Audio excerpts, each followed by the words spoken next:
एक समय की बात है, एक गांव हुआ करता था हीरापुर।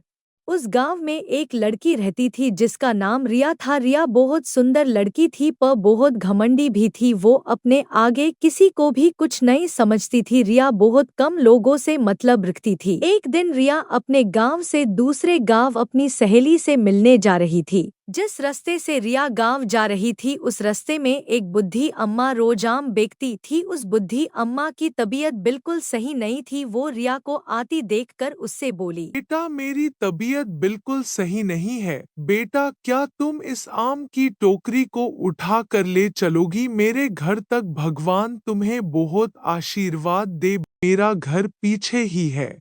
रिया गुस्से में बोली, क्या अम्मा, मैं और टोकरी उठाओ, मेरे इतने बुरे दिन नहीं आए हैं, मैं नहीं उठाऊंगी। तुम्हारी टोकरी खुद उठा लो। अपनी टोकरी, मेरे पास इतना फालतू का वक्त नहीं है। मैं तू अपनी दोस्त के यहाँ जा रही हूँ, आगे से मुझे रोकना नहीं कभी।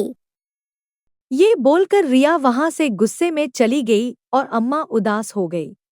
फिर एक दिन तापती धूप में रिया उसी गांव से निकल रही थी। इतनी धूप में उससे चक्कर आ गए और वो गिर गई। उस वक्त उसने सबको मदद के लिए पुकारा पर उसकी मदद के लिए कोई भी नहीं आया। सब लोग उसे देखकर चले गए। सबको पता था कि ये लड़की भी किसी की मदद नहीं करती। पर उस वक्त वही बुद्धि अम्मा आई और उसको उठाया और बोली, रिया बेटा, जिंदगी में सबसे बड़ा धन पैसा नहीं होता, बल्कि अच्छे संस्कार, मेहनत और दूसरों के लिए दिल में दया होती है। ह्यूम हमेशा सबकी मदद करनी चाहिए, क्योंकि जब हम किसी और के काम आते हैं ना, तभी हमारा जीवन सच में सफल और खुशियों से भरा होता है। बेटा, आगे से तुम भी सबकी मदद करना। तुम बहुत अच्छी लड़की हो। अम्मा, मुझे माफ कर दो, मैंने गलती की।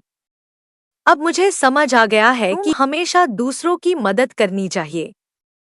आगे से मैं कभी भी किसी को मना नहीं करूंगी और सबकी मदद करूंगी। आप सच में बहुत अच्छी हो। आज आपने मुझे एक बहुत बड़ी सीख दी है।